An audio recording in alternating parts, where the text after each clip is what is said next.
Segunda a sexta, na Rádio 3VL, Momento Mil Grau.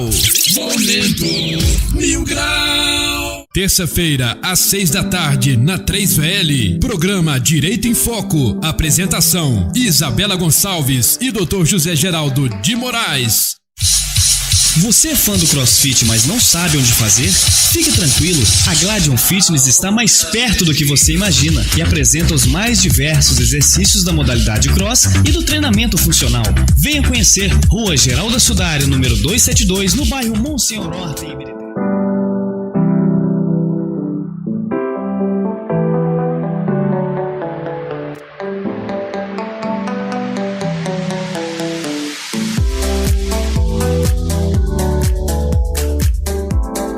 Olá, boa noite. Está começando mais uma edição do programa Direito em Foco pela Rádio 3VL ao vivo para todo o Brasil. Acesse radio3vl.com pelo aplicativo da 3VL. Para você que mora em Ibirité pela frequência 87.5, estamos também ao vivo pelo YouTube, canal 3VL e também pela live no Facebook 3VL.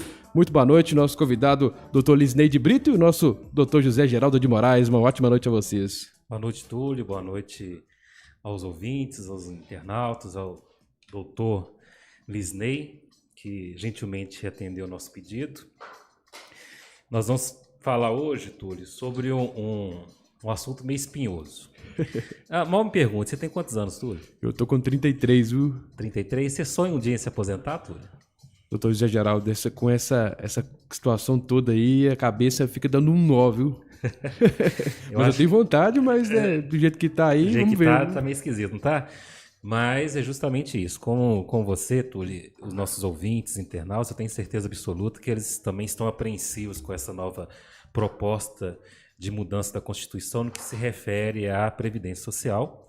E aí tem muitas dúvidas, não é? Lembrando que nós ainda estamos aí num processo de discussão, de negociação dentro do Congresso Nacional para a possível mudança da Previdência, tendo em vista que foi apresentado a PEC da Previdência no início do ano pelo novo governo, né, governo Bolsonaro, e já tem alguns anos, na verdade, já desde a redemocratização do Brasil, em 85, 86, já se discutia a respeito da Previdência, a necessidade de se ajustar a Previdência às novas regras de mercado, a questão da expectativa de vida da população, que graças a Deus aumentou bastante nos últimos anos.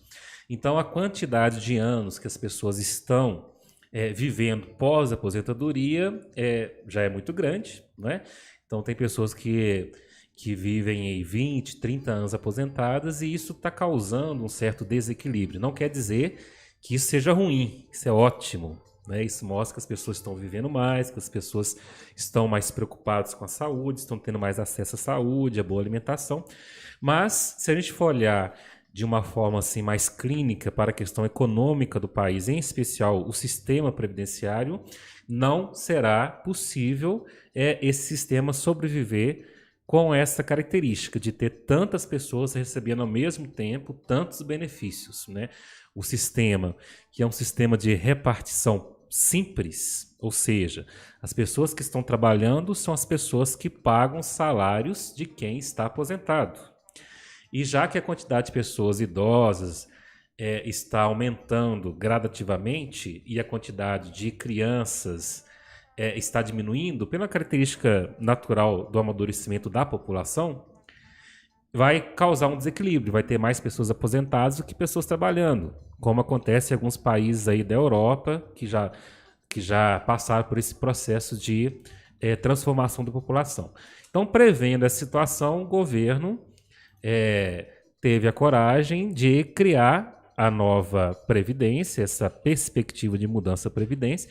É um assunto muito espinhoso politicamente falando, mas que vai afetar a vida de praticamente todo mundo, a não ser algumas categorias que ficaram de fora e a gente, infelizmente, o Brasil é um país que privilegia muito algumas categorias pela sua força política, não é? Então elas ficaram de fora, mas a grande maioria da população ela vai sofrer os efeitos dessa mudança. Então, para conversar sobre esse assunto, nós trouxemos aqui um especialista em direito previdenciário, o Dr. Lisney, O doutor Lisney Furbino de Brito, ele é formado pela Faculdade de Direito de Contagem, pós-graduado na PUC Minas em Direito Material e Processual Previdenciário e é advogado militante nas áreas trabalhista, família e previdenciário. Então, é uma autoridade no assunto que vai nos trazer alguns esclarecimentos, vai vislumbrar conosco aqui algumas questões relacionadas à mudança da Previdência. Boa tarde, doutor. Boa noite, quer dizer. Boa noite a todos os ouvintes. E é uma honra estar aqui nessa emissora para falar de um assunto que aparentemente a gente domina, né? Mas com as mudanças que vamos ter que todos aqueles que se dizem especialistas, né? Vão ter que voltar a estudar um pouquinho mais. Voltar para o banco da faculdade, né? Vai ter que voltar para ver as novas regras, né? Que vão estar fazendo grandes diferenças. É claro que muita gente está assustado, mas eu não creio que será assim um impacto muito grande, porque quem já está no regime, né, quem já está aproximando dos dias de aposentar, pode ficar tranquilo, porque vai ter algumas regras de transições e essas coisas vão ajudar essa pessoa a se desesperar. Né? E o texto original da reforma da Previdência, ele foi bem modificado. E pelo que a gente está sabendo, essa semana mesmo já vai decidir. Se não me engano, hoje estava tendo a votação do relatório, daquele relator que eu me esqueci o nome do deputado qual é, mas estava sendo votado esse relatório na comissão especial e possivelmente daqui vai a plenário nos próximos dias para passar pela Câmara, né? Antes que a Câmara entre em algum recesso, eles estão tentando ver, porque se não me engano semana que vem é a última semana antes do recesso, né? A gente tem que procurar ser equilibrado nesse assunto, porque eu sei que às vezes as paixões políticas, né, as paixões partidárias, fazem com que as pessoas tomem opiniões extremas. Claro. Hoje a gente acompanha nas redes sociais, nós temos pessoas lá que às vezes nem sabem o que está acontecendo e está lá defendendo com unhas e dentes a reforma da Previdência, nem sabendo se vai atingir ele ou não. Por outro lado, vemos pessoas também detonando o governo e achando que vai instalar o caos. Que não faz sentido algum ter, né? Que não há necessidade. A gente tem que procurar ter equilíbrio nessas questões. Justamente. A questão toda, aquilo que eu havia mencionado aqui no início, era esse desequilíbrio que existe, né?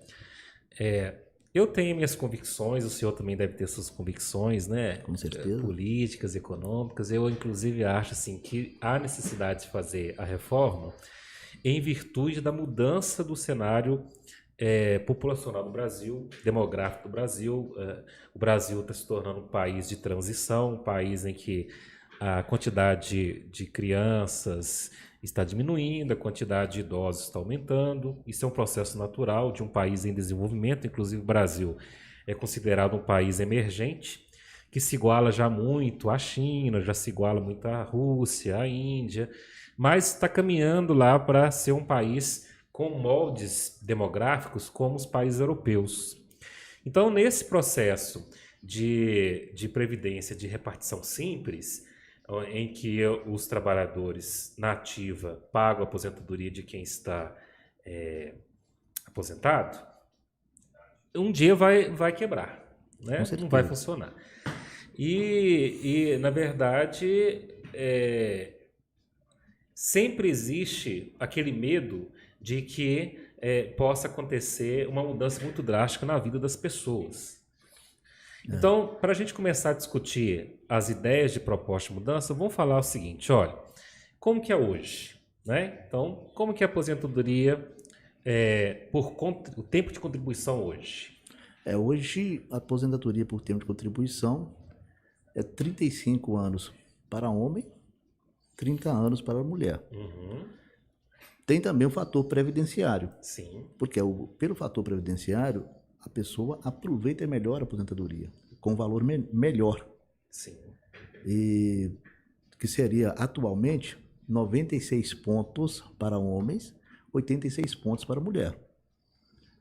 Mas com essa nova reforma, eles vão priorizar o fator previdenciário, que a partir do próximo ano não vai ser mais 96 pontos, mas 97 pontos. 97 mais 87, que é a soma da idade mais tempo de contribuição.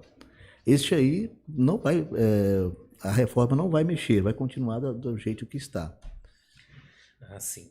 Então, por enquanto, na regra atual, é 35 anos para homens, 30 para mulheres, né? O tempo de contribuição. A idade mínima ainda se mantém em 65 anos para homem e 60 para mulheres. Isso, né?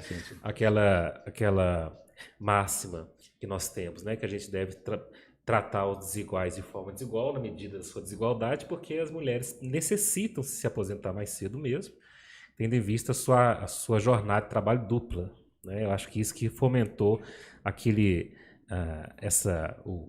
o Constituinte a colocar essa regra na própria Constituição. É mesmo porque a mulher brasileira ainda tem aquela antiga ideia da profissão do lar. Isso. Né? Que a mulher ela abre mão de trabalhar fora para cuidar da casa. Sim. Aí entra mais tarde no mercado de trabalho. Sim, isso. Aí tem essa dificuldade de equilibrar. E eu acredito que quem vai ser muito prejudicado nisso aí vai ser as mulheres. Vai ser as mulheres. Porque ela vai aposentar agora com 62 anos, né? E ao invés de ser 180 contribuições, é bom prestar atenção nisso aí, não é 15 anos, é 180 contribuições. Isso. Vai passar a ser 240 contribuições, ou seja, 20 anos. 20 anos. Então vai ser mais difícil para a mulher. É a que mais está perdendo nessa questão aí, com a aposentadoria por idade. O homem ainda continua com 65 anos. E que inclusive a gente sempre fala o seguinte, que as próprias leis, o próprio direito, ele vem mudando conforme as demandas da sociedade. Então, a sociedade de alguns anos para cá, principalmente nas últimas 2 décadas, vem batendo na tecla da igualdade de gêneros, né? Então, já que se bate tanto na tecla da igualdade entre homem e mulher, então para que criar essa diferença na Previdência? Então, aí é uma justificativa para essa questão. Exato. Né? Mas a igualdade, né? A igualdade, ela tem um bônus e tem um ônus também. Tem um ônus também. E às vezes nós que queremos buscar uma igualdade de alguma forma, nós só preocupamos com o bônus delas. Né? Mas esquecemos que ela também tem um ônus. Tem um ônus. Isso, né? Às vezes, não é bom. Justamente. Então, pela a regra nova proposta pelo governo, veja bem, isso não foi aprovado ainda, mas, na minha opinião, é certo que será, né? Que é a questão da idade mínima. Então, a idade mínima, ela diz que todo e qualquer cidadão brasileiro, ele vai se aposentar com uma idade que, para o homem, seria 65 anos, o mínimo, e para a mulher seria 62 anos, o mínimo, indiferente do tempo de contribuição. Veja bem, hoje em dia existe a possibilidade de se aposentar indiferente da idade, se você tiver o tempo de contribuição completo. Isso. Né? Então, no caso da mulher, 30 anos, no caso do homem, 35 anos. Bom, as pessoas que estão próximas de se aposentar não precisam ficar desesperadas, né, doutor? Não, porque vai ter um período de transição, né? Esse período de transição, eu não sei exatamente qual vai ser o tempo, porque para cada um, por exemplo, quem está faltando 5 anos, vai ter um período maior. Mas quem está faltando 2 anos apenas para aposentar, então é um período menor. Ele não pode ser penalizado com uma mudança tão drástica, né? Isso.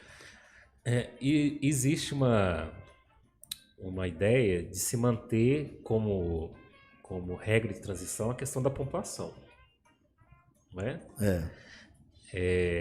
Então, vou dar um exemplo aqui, nós estávamos até conversando sobre isso antes, que indiferente da sua idade, diferente do seu tempo, hoje em dia, se fosse aprovada a lei hoje, a nova lei hoje, a pessoa entraria numa faixa de transição, numa regra de transição, que, por exemplo, somados o tempo de contribuição e a sua idade, para homens, em 2020, ano que vem, ele teria que ter 97 pontos, somado a contribuição e a idade, 97 pontos, e no caso das mulheres, 87.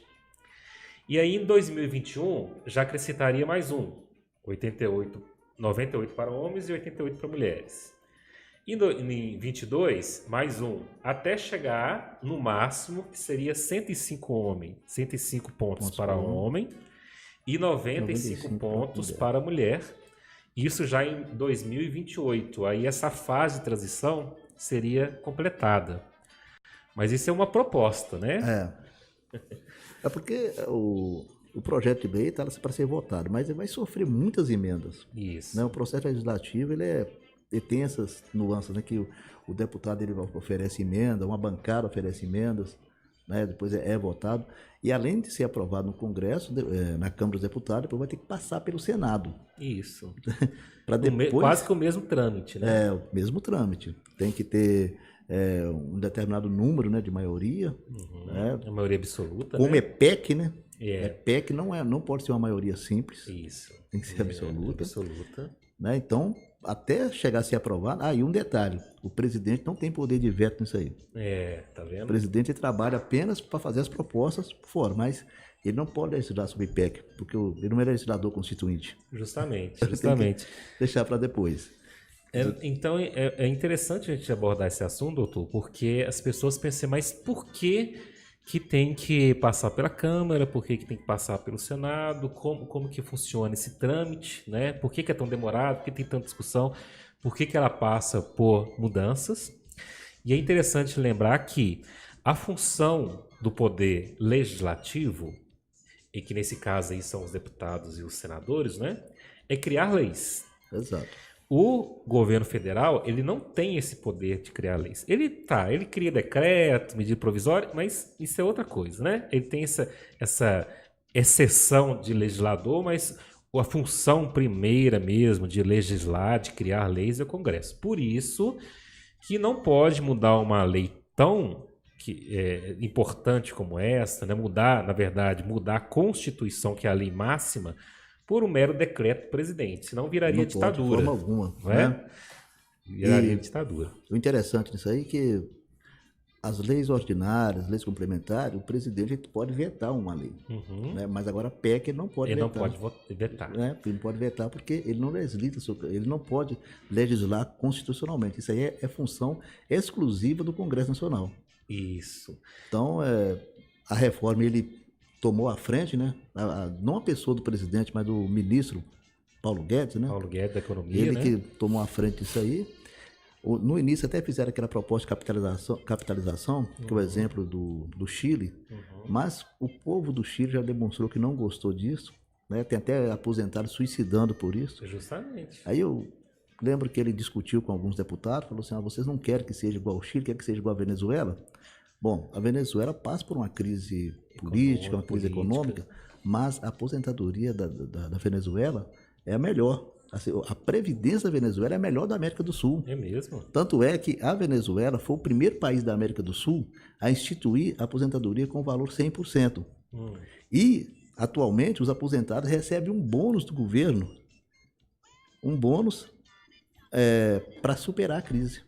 É mesmo? Então é por isso que ele tem um apoio popular. Por mais que nós, às vezes, não entendemos a questão interna do país, ele consegue um apoio popular às pessoas mais pobres, às classes mais populares. Nossa, muito interessante essa questão, porque eu me pergunto realmente como que um presidente com a postura política que o Maduro tem, vê como a Venezuela era há 20 anos atrás, era o Caribe da América do Sul, né? Você vê que a Venezuela, grande produtora de petróleo, faz parte da OPEP, não é qualquer um que faz parte disso. E ela vem passando por as informações que a gente recebe da mídia, né? Passando por esse desastre humanitário lá em relação à questão da população, questão econômica e tal, mas muitas vezes a gente está fora do país, não sabe como que as nuances desse país, né? Então, uma das coisas que realmente criam apoio é a questão da Previdência. Isso. A gente só fica sabendo também do que ocorre no outro país pela imprensa, né? Isso. E às vezes a imprensa ela tem uma certa tendência, né? Ela é tendenciosa, sim. Então, a gente tem que ver os prós e os contras, qualquer tipo de governo, qualquer tipo de país, o que acontece. Como o nosso assunto aqui, às vezes, não é uma questão econômica, eu quero apenas falar um pouquinho sobre isso, é que um país, ele não pode ser monocultor. O Brasil, quando tinha só o café como produto, era um país extremamente dependente. Sim. E qualquer país do mundo que eles depende de um único produto para exportar ou para ser a base da economia, ele sofre. Os Estados Unidos eram o principal comprador de petróleo da Venezuela, mas ele se tornou praticamente autossuficiente em petróleo e não precisa mais da Venezuela. Justamente. Não precisa. Então, deixou de comprar boa parte do petróleo venezuelano. Então, ocorreu esses problemas. E sem contar que ele tem também ele faz um certo boicote à economia da Venezuela, assim como ele faz com Cuba e outros países que ousam, né, se levantar contra ele. Então, é uma questão muito complicada que não cabe a nós julgar. Não cabe a nós discutir isso aí, deixa para os cientistas políticos, né? Com certeza. Doutor Zé Geraldo, tem participação aqui na live pelo Facebook. O Marcelo Henrique está falando aqui: dedicado e exímio profissional, uma honra trabalhar ao seu lado. Humilde e interesse em sempre aprender. Está aqui parabenizando o trabalho do doutor Lisney. O doutor Marcelo que esteve aqui, não foi? Doutor Marcelo Henrique? É, o doutor Marcelo. Pela foto aqui, é o próprio doutor Marcelo Henrique, ele mesmo. É, o doutor Marcelo pela foto aqui. Ele falou aqui brilhantemente sobre os temas de criminal, né? Nós somos parceiros, eu e o doutor Marcelo somos parceiros, né? Ele pega mais a parte criminal e deixa essas pendências previdenciárias comigo. Mas só para a gente encerrar aquela questão, as pessoas entenderem o seguinte, que o governo federal ele não tem poder de criar leis, muito menos de mudar a Constituição. Chama PEC porque é projeto de emenda à Constituição. Né? Emendar significa não mudar a Constituição, mas alterá-la em alguns artigos, alguma questão, para não ter que fazer uma nova Constituição, que é um processo muito mais doloroso do que simplesmente modificá-la, não é? Então aí ele faz esse projeto e manda para o Congresso, que é o legislador. E lá no Congresso a gente sabe muito bem que os deputados eles representam, em tese, as classes da população que os elegeu. Né? Então tem muitas vertentes políticas, tem vertentes da esquerda, vertentes da direita, tem as pessoas, os deputados que defendem a bancada ruralista, outros defendem os militares, outros empresários. Então tem muitos interesses de inúmeras categorias dentro do Congresso e as suas bases políticas, obviamente, eles vão interferir na decisão do seu parlamentar. Com certeza. Né? Então, por exemplo, essas questões da Previdência que vão lá alterar muito a vida do trabalhador, muitas vezes aqueles deputados que estão mais ligados a movimentos sindicais, movimentos sociais, mais ligados à esquerda, ouvindo as suas bases, até as suas próprias convicções individuais, pessoais, eles então vão ser mais arreguidos na questão de propor propostas, né, emendas, para fazer alterações no texto original que o governo mandou, né? Então o governo manda esse texto original e aí cada artigozinho, cada propostazinha lá no texto original dessa PEC pode ser alterada pelos deputados. Aí entra aquela questão dos coluios, né? Você conhece isso? As negociatas. As negociatas. Olha, eu aceito alterar isso se você me der aquilo, se você mudar isso, eu aceito fazer isso. E aí no passado muito recente tinha aquela ideia, né? Olha, se você indicar um diretor da Petrobras, se você indicar o diretor da Telebrás, né, aí eu vou lá e voto a favor da PEC, não é? Me parece que agora não está tendo tanto esse coluí nesse sentido, mas só que em contrapartida as coisas ficam estacionadas, porque se não tem uma contrapartida, a proposta não vai para frente. Hoje nós temos uma transparência maior dos poderes públicos, né? Com o advento da internet, né, das redes sociais, as pessoas têm condições de acompanhar em tempo real o que está acontecendo no Congresso Nacional. Isso. Eles participam. Quando tem um projeto de lei, tem a participação das pessoas, se aprova ou não, quem é contra, quem é a favor.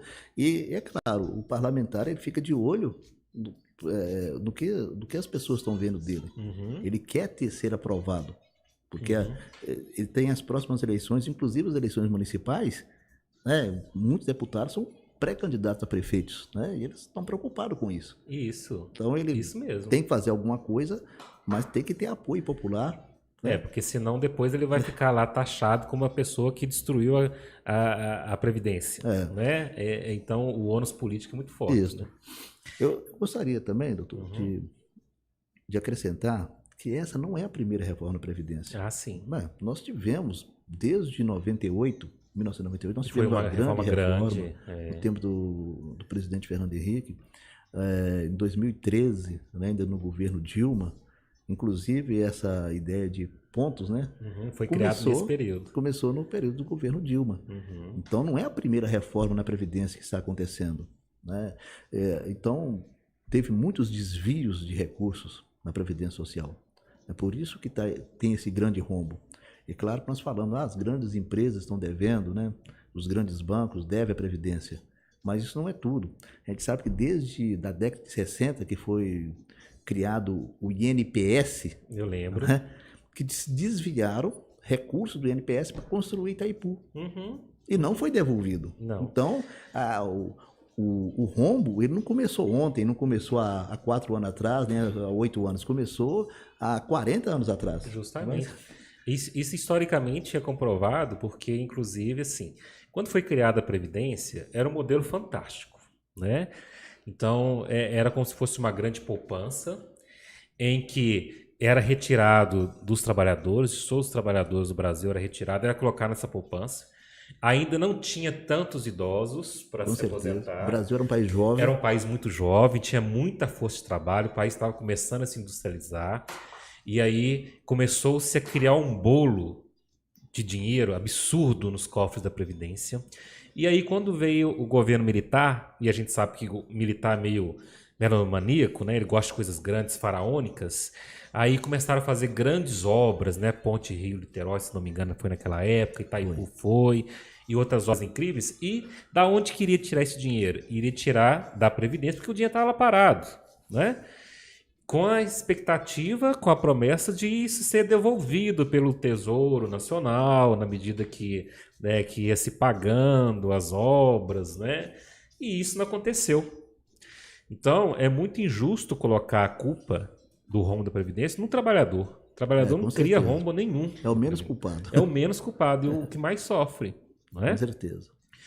Então, só voltando aqui nas questões, esse tema é muito interessante, a gente poderia ficar a noite toda falando aqui, mas voltando mais praticamente em relação à questão da mudança, com a aprovação da mudança e a criação da idade mínima, fica absolutamente inviabilizada a questão do tempo de contribuição, você concorda comigo? Vai, porque com o tempo nós vamos ter aposentadoria só por idade. Só por idade.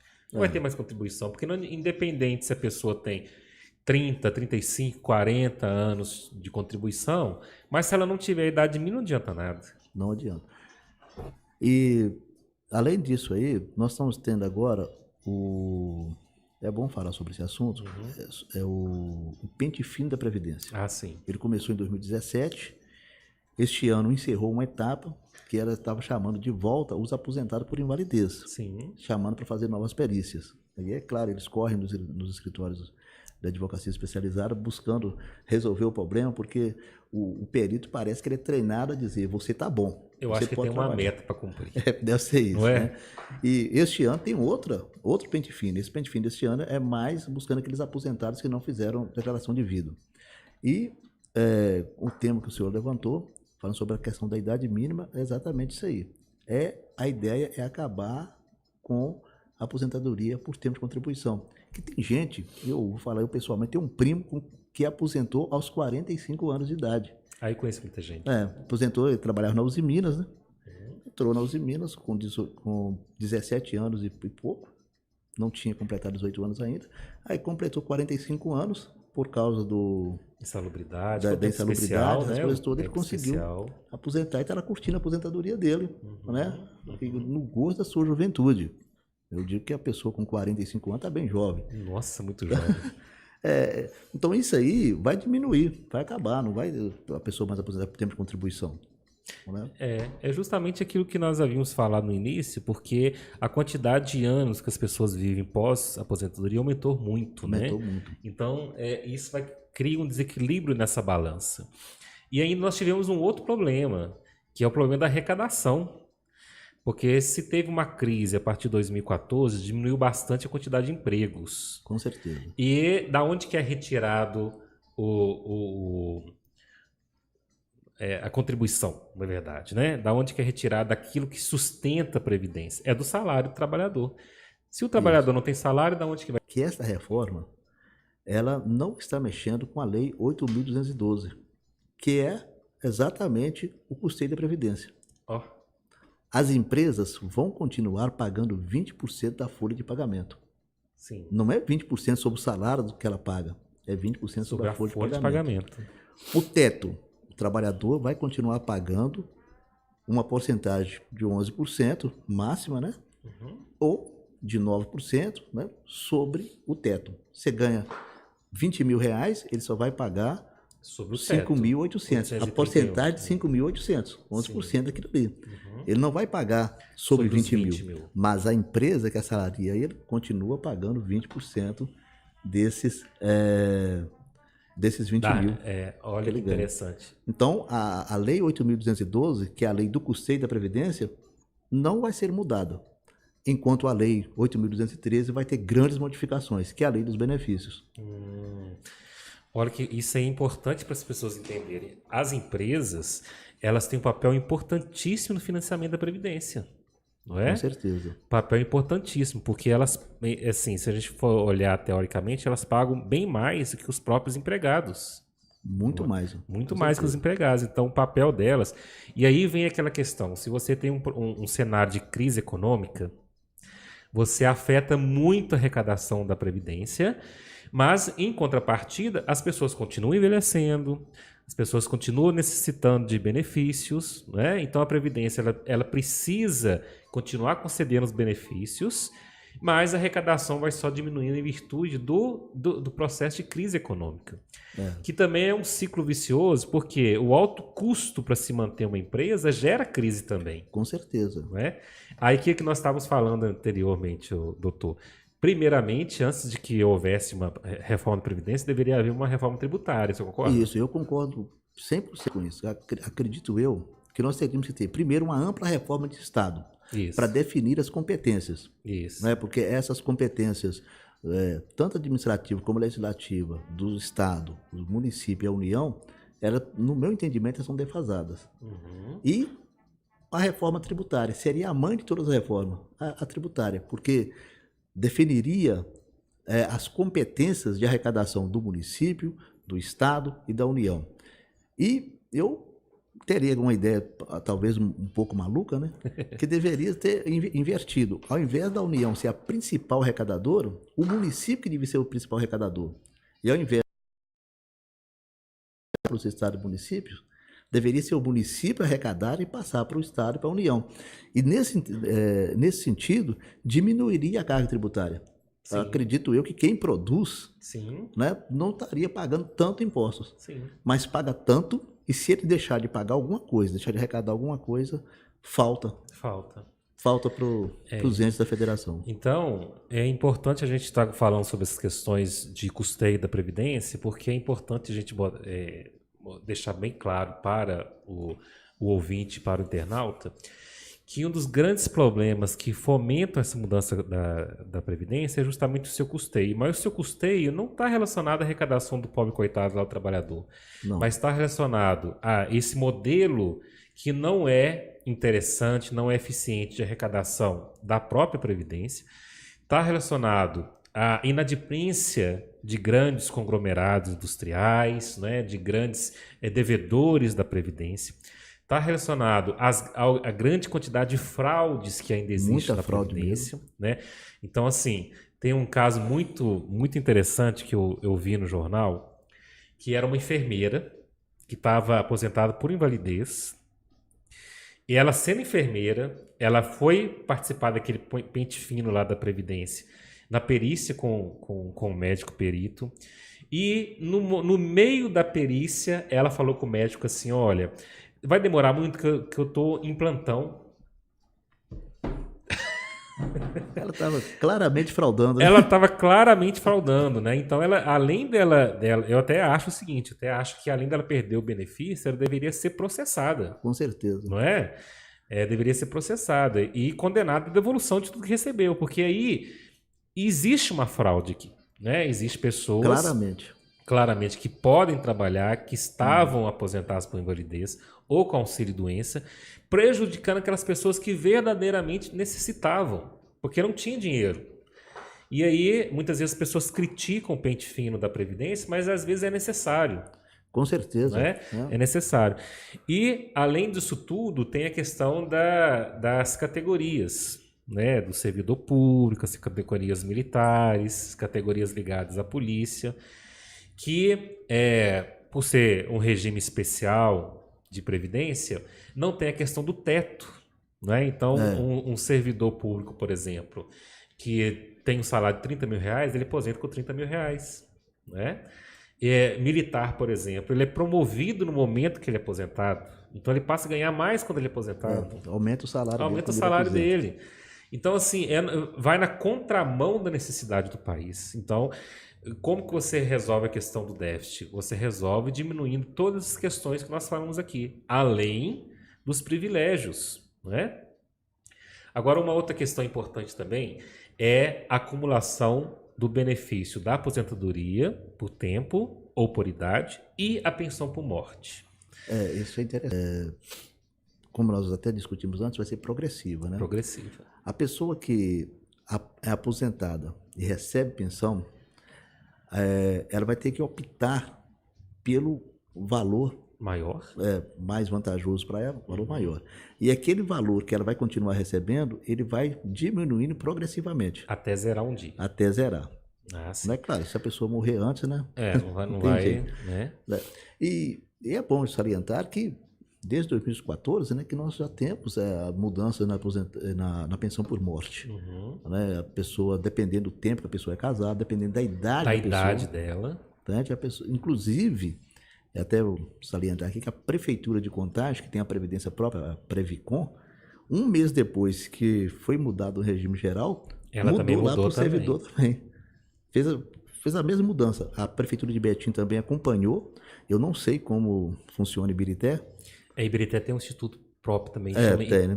Porque Belo Horizonte não tem uma autarquia previdenciária própria. A Prefeitura de Belo Horizonte, ela mesma assume. Né? Ela mesma assume a previdência do servidor, mas não tem uma autarquia própria. Mas Contagem, Betim, Ibirité também tem. Né? E essas mudanças aí já estão contidas no Estatuto do Servidor. Quanto ao servidor dessa nova reforma, os municípios e estados vão ter 2 anos para se adaptar. Sim, se os municípios e estados forem incorporados na reforma. Não, mas eles vão ter que se adaptar. De todo jeito. De todo jeito. A própria lei vai exigir isso aí. Porque está tendo essa discussão muito grande lá da inclusão dos estados e municípios, né? Mesmo porque, se eles não forem incluídos lá na reforma, depois para os estados e para os municípios fazerem suas reformas sozinhos é mais complicado. Muito mais. Mesmo porque o servidor público tem um papel importantíssimo no estado, na sociedade, ele movimenta o serviço público, né? Mas ele também tem uma força muito grande junto aos seus deputados, né? E também a questão, por exemplo, da grande maioria ser efetivo, eles têm uma certa proteção contra a perda do trabalho no momento de fazer sua greve. Fazer suas greves. Eles têm os sindicatos muito aguerridos. Aguerridos, né? Fortes, muito né? Combativos. Muito combativos. Então, para que haja essa mudança mais drástica na previdência local, tanto no estado quanto no município, vai ficar praticamente impossível, inviabilizado, né? Mas é importante lembrar, deixar claro para as pessoas que quem já é aposentado, quem já recebe pensão por morte, quem já acumula as duas, pensão por morte e aposentadoria, mesmo se a lei for aplicada, não vai ter alteração nenhuma. Não vai ter, doutor? é direito adquirido. Né? Direito adquirido não se mexe. Então, as pessoas que já estão aposentadas, que estão recebendo sua pensão por morte, podem ficar despreocupadas, que isso não vai atingi-las de forma alguma. Não é? É só as pessoas que ainda estão no mercado de trabalho, que não se aposentaram ainda, vão ser atingidas diretamente. No entanto, é claro que vai seguir uma regra de transição que nós ainda não temos a menor ideia como vai ser. A gente tem uma ideia muito vaga do que pode acontecer, né? Como o senhor já mesmo falou, houve outras mudanças, em 98 houve, a própria aprovação da Constituição teve aquelas regras de transição, né? Então também teve algumas mudanças naquela época, mas é uma questão assim que as pessoas elas não precisam ficar tão preocupadas, né? Outra questão importante também é que mesmo a aposentadoria por idade, ela tem algumas exceções, né? No caso dos professores, por exemplo. Os professores vão seguir aquela regra dos 25 anos para a professora, né? 30 anos para o professor. Agora, a idade mínima, agora eu não sei se vai mudar, né? Mas na proposta original, a idade mínima para o professor seria ainda os 60 anos, né? Eu me equivoquei aqui. Ainda é 25 anos, mas vai se passar para 28. 28, né? 28 a professora e 32 anos para professor. Para professor. Tá vendo? E a questão, por exemplo, do trabalhador rural, que a princípio seriam alterada, né? Seriam afetados, mas aí já parece que a única mudança que vai ter, a questão do trabalhador rural, é que agora ele não vai ter que provar que ele é trabalhador por meio do sindicato. Vai ter um órgão governamental onde ele vai se inscrever, né, para provar o seu vínculo. A gente fala daquele trabalhador que não tem terra, trabalha na economia familiar, mas trabalha de meieiro, terceiro, como que faz parceria. Que antes ele precisava da assinatura de quem era parceiro, né? E a carteira do sindicato. Agora ele não é mais obrigado a se filiar no sindicato, basta ele ter esse órgão governamental que vai ser criado para que ele se inscreva e com isso ele poder provar que é um trabalhador rural, que trabalha com economia familiar, essas coisas todas. E dá muito trabalho. Eu já tive até algum cliente aí que ele trabalhava na lavoura no tempo que ele era jovem, mas veio para a cidade, trabalhava de balconista e ele pediu a contagem de tempo rural, o INSS negou a aposentadoria, mas o juiz reconheceu desde os 12 anos. Olha. Porque isso aí já tem jurisprudência nisso aí, né? A pessoa, embora a Constituição diz que a pessoa não pode trabalhar a não ser de aprendiz a partir dos 14 anos, mas já existiu, ou talvez até existe ainda, nos rincões rurais, pessoas que trabalham desde os 10 anos de idade. Com certeza. Né, que trabalham na lavoura. Não, a geração do meu pai, por exemplo, eles começaram a trabalhar com 7 anos de idade. Pois é. Não é? Então, isso aí era muito comum nos rincões aí do Brasil, né? Mas eu até acho que realmente eles merecem, eles precisam disso. Aquilo que nós havíamos comentado aqui antes. São vidas absolutamente diferentes. O trabalhador no campo, o trabalhador da cidade. Não tem como a gente criar uma regra única para eles. Não dá, não. Não dá. Seria muito desumano achar que um trabalhador que trabalha lá no sertão do Nordeste, no sol a pique, lutando contra a seca diariamente, vai ter o mesmo padrão de vida, a mesma dificuldade que o trabalhador que trabalha aqui nos centros urbanos, dentro no piso da fábrica, não é? Então, não é a mesma realidade. Não é a mesma realidade. Então, a gente tem que realmente ser sensível a essas questões e criar mecanismos. Eu acredito que isso despertou a sensibilidade, né? Não sei se teve interesse ou sensibilidade política, no sentido de retirar essas mudanças do trabalhador rural, não é? Da reforma da Previdência. Eu acredito que isso não vai ter alteração alguma. E também uma outra questão que também não vai ter alteração alguma é o benefício ou prestação continuada, né? Que a gente tem o apelido de LOAS. Porque LOAS é a Lei Orgânica de Assistência Social, né? Isso. Mas a pessoa fala assim, eu estou recebendo LOAS. Estou recebendo LOAS. Não é esse o nome correto.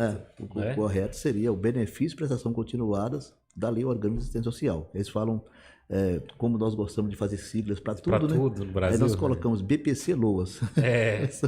Que recebe isso.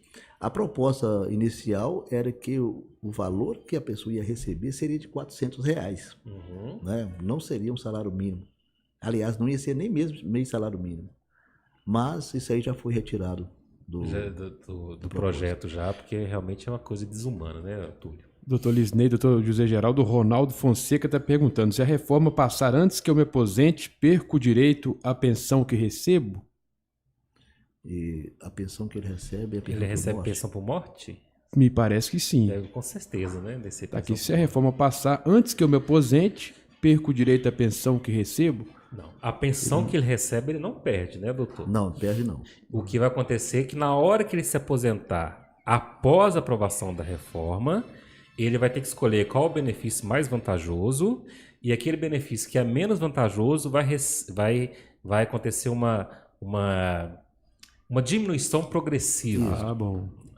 Ao longo do tempo. Um dia pode chegar a zero, mas essa diminuição vai ser não vai ser de uma vez, não. Vai Entendi. ser aos poucos. Aos poucos. Lembrando mais uma vez aos ouvintes que estamos pelo nosso canal no YouTube, canal 3VL, também pela live no Facebook, para você que mora em Berité, pela frequência 87.5 e também pelo aplicativo da Rádio 3VL. Maravilha.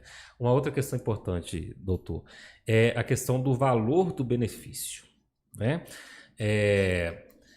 Tem a questão do fator previdenciário, que é uma tentativa do próprio INSS de diminuir o valor desse benefício à medida que você é mais novo, ou seja, se você se aposenta mais novo, o benefício vai ser menor. Se você se aposenta mais velho, o benefício vai ser maior, chegando ao máximo de 100% do salário-benefício. No caso da nova reforma agora, para você conseguir esse 100%, tem que ter quantos anos de trabalho? Eu calculo que chega uns 40 anos. 40 anos de trabalho, né, doutor? Porque hoje em dia, quem tem, por exemplo, 35 anos de contribuição e tem 65 anos de idade para homem, tem os dois requisitos, ele vai lá, não incide o fator previdenciário, ele recebe 100%. Ele recebe, só que tem uma contagem diferente, a regra dos 80 melhores salários de contribuição. E, pelo que eu pude ler, não vai ser assim mais não. Não vai contar tudo. Sim, justamente. Vai ser até mais vantajoso. Não vai excluir os menores salários. Não vai excluir os as menores. menores contribuições. Vai ser contado tudo. Então, como você está falando, a reforma ela tem alguns pontos negativos e tem isso aí como positivo. Como eu falei no início, eu acho que o que vai ser mais negativo nisso aí vai ser a questão da aposentadoria por idade para a mulher. Para as mulheres. Vai ser muito ruim isso aí. Eu acredito, doutor, que nós conseguimos falar sobre as principais mudanças, né? Porque hoje, inclusive, eu até tive acesso ao projeto inteiro, tem 66 páginas, mas ele não traz grandes questões, né? É basicamente isso que nós falamos aqui. Quanto tempo nós temos aí? Nós temos 10 minutos. Eu falar sobre principais mudanças, eu não gostaria de ir embora sem falar dessa aqui, que é o benefício do auxílio reclusão. Ótimo. Que ele é muito polêmico, as pessoas falam assim, está premiando o bandido, né? Mas não é isso não. A pessoa que recebe auxílio reclusão, ele tem que ter até janeiro deste ano, ele tinha que ter contribuído no mínimo com um ano com a Previdência e tinha um teto. Não podia ser mais do que R$ 1.319. Ou seja, se ele recebesse um salário maior que isso, já não teria direito. A família não teria direito ao auxílio reclusão. Este ano já mudou para 24 meses de contribuição. Se não tiver 24 meses de contribuição e receber mais do que esse teto aí, a família não tem direito. Então, na verdade, o auxílio reclusão é para trabalhador que chegou a cometer um crime. Porque qualquer pessoa pode cometer um crime, uma hora ou outra. Mas ele tinha que estar na qualidade de segurado. Tinha que estar na qualidade de segurado. Justamente. Não tem essa aí que todo mundo que vai preso, a família recebe, não. Não é essa, isso é importante porque as pessoas criticam muito e, na verdade, não é bem assim, né? Então, a pessoa ela tinha que ter... está trabalhando ou ainda está dentro da qualidade de segurado. Exato. Não é? Anteriormente, ela tinha que ter no mínimo de um ano de contribuição, não é? Para quem tem menos de 10 anos que é segurado do INSS, ele tem que ter um ano. Um ano, no mínimo, fora do INSS. Sim. Né? Contribuiu com mais de um ano e tem que estar fora, período de graça dura um ano. Se ele tem mais de 10 anos... É 2 anos. É 2 anos. Prorroga para 2 anos. Fora disso, não tem jeito. Isso para quem trabalhava de carteira assinada. Sim. Mas se ele é um MEI, que é um microempreendedor individual, ou é um contribuinte individual, ele só pode ficar 6 meses fora. Se ficar 6 meses fora, ele perdeu a qualidade Perdeu a segurada. qualidade segurada. E lembrando, né, doutor, que esse benefício não vai para o preso, vai para a família. Vai para a família dele. Eu é? vi até no Facebook, uma pessoa colocou lá uma foto de uma série de homens vestidos de laranja, né? Eles estavam na agência do Banco do Brasil para receber o auxílio da reclusão. É impossível isso. É conversa, isso não existe isso. isso. Não existe. Isso aí é para a família, e também a gente, né, vamos convir aqui que a família, na maioria das vezes, não tem nada a ver com a conduta do preso. Tem nada a ver. Não, eu coloco um exemplo seguinte: um pedreiro que ganha, acredito eu, que o salário deve estar de R$1.500 a R$1.600, né? De um pedreiro. E no fim de semana ele briga lá com o mecânico, ele tira a vida do mecânico, uma briga lá por causa de cerveja, né? A família do pedreiro não vai ter direito, porque ele recebia mais do que R$1.319, Assim, tá vendo? né? Mas a família, eles falam assim, é a família da vítima. A família do mecânico vai ter a pensão por morte. Independente do salário que ele ganhava. Sim. Entende? Então, é questão previdenciária, não é questão penal, é questão previdenciária. Mas, infelizmente, a mídia, né, essas pessoas que estão gosta de provocar o pânico, né? Gosta de ficar falando isso. Não, tá vendo? A vítima não recebe nada, aí o autor recebeu. O autor recebe. Então, realmente é importante filtrar isso, né, doutor? Eu acho que foi bem esclarecedor. Fica aí o convite para o senhor voltar aqui, para depois que passar esse processo de aprovação, não é, da própria PEC, da Previdência, a gente fazer vários programas aqui esmiuçando essas mudanças, né, tranquilizando as pessoas, mostrando o que mudou, o que não mudou, até quando isso alterou a vida dela, né, a vida previdenciária dela, e trazer informações. E uma coisa que eu não deixo passar de forma alguma em todos os programas é valorizar a figura do profissional advogado. Né? Então, quem vai esclarecer essas questões, quem vai esclarecer qual é o melhor momento de se aposentar, quem vai tranquilizar o trabalhador a respeito de seus direitos, da possibilidade ou não de ser afetado pela nova reforma, pela nova Previdência, vai ser o profissional do direito. O profissional do direito. Hoje, na questão previdenciária, tem muita gente aí se passando por advogados, ou às vezes nem isso faz. Ele que atravessa aí, as pessoas estão precisando de esclarecer alguma dúvida, ele vai encaminhar essas pessoas para o INSS, encaminha para a Justiça, e na hora que precisa de fazer um recurso, ele não faz, porque não é advogado. Não é advogado. E uma coisa que eu sempre falo também é aquela velha propaganda do INSS. Você não precisa de advogado, você não precisa de ajuda para requerer benefício. Eu falo, precisa. Precisa, porque até para você saber o momento certo de você requerer o seu benefício, né?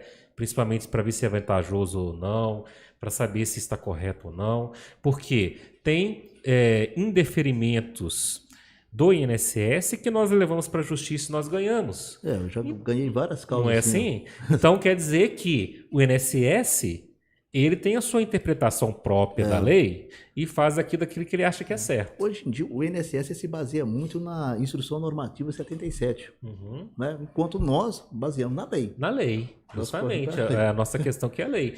E na hora que isso é barrado administrativamente lá no INSS, cabe ao Poder Judiciário corrigir essa injustiça, essa contenda, né?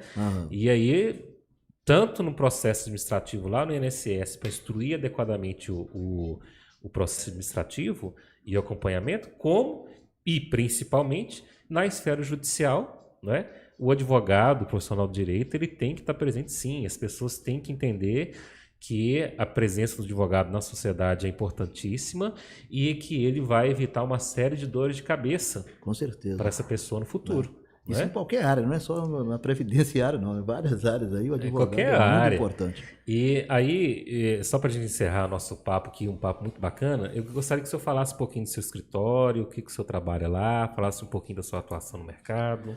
Nosso escritório fica em Contagem, né? Próximo à agência do INSS. E ali a gente recebe pessoas, questões familiares, questão trabalhista, e principalmente questão previdenciária. Nós atuamos ali com 3 advogados bons, né? O doutor Marcelo já esteve aqui, né? A doutora Sandra, né? E eu Doutora também, Sandra trabalha em que área? ela se especifica mais na área trabalhista. Ah, bacana, é Né? bom saber. Então a gente tem essa equipe, né, que procura ser bom de serviço, né? É claro. Que às vezes a gente não consegue agradar todo mundo, Ah, não, mas isso a é gente faz impossível. Isso é o impossível. que a gente pode fazer nessa questão. O nosso, eu posso passar o telefone Claro, aí? pode passar. Né, o meu telefone eu atendo direto pelo meu celular, que também é o WhatsApp, é o 973501912, né, o DDD 31, que é aqui da região metropolitana, e do nosso escritório é o 3356-6456. Ah, ótimo. Fácil de gravar. De gravar também, né? Então, eu quero agradecer o senhor, tá? Eu quero agradecer aos nossos ouvintes, aos internautas. O senhor, se tiver redes sociais, o senhor pode entrar lá na página do Facebook 3VL, Rádio 3VL, e também publicar, compartilhar a live do nosso programa que fica gravado na página, tá bom? Pode também, tem um link, né? Depois é só entrar lá no YouTube também, compartilhar um link, bem bacana. E fica aguardando a próxima oportunidade se eu voltar aqui. Eu agradeço aí pelo convite, né? A gente vai estar disposto a outra oportunidade. A gente está Conversar um pouquinho também. Muito obrigado Muito obrigado, Túlio. Beleza, doutor José Geraldo, obrigado, doutor Luizdeide Brito, grandes esclarecimentos, né? A audiência realmente comentando bastante sobre essas dúvidas que são muito enormes também, né, doutor José Geraldo? Com certeza. E vai mais e mais programas para poder levar esclarecimento, mas lembrando que fica salvo no Facebook da página 3VL e também no canal da 3VL, no YouTube, canal 3VL. Bacana. Muito bem. Terça-feira que vem tem mais, uma ótima noite. Na sequência está chegando o programa Stop.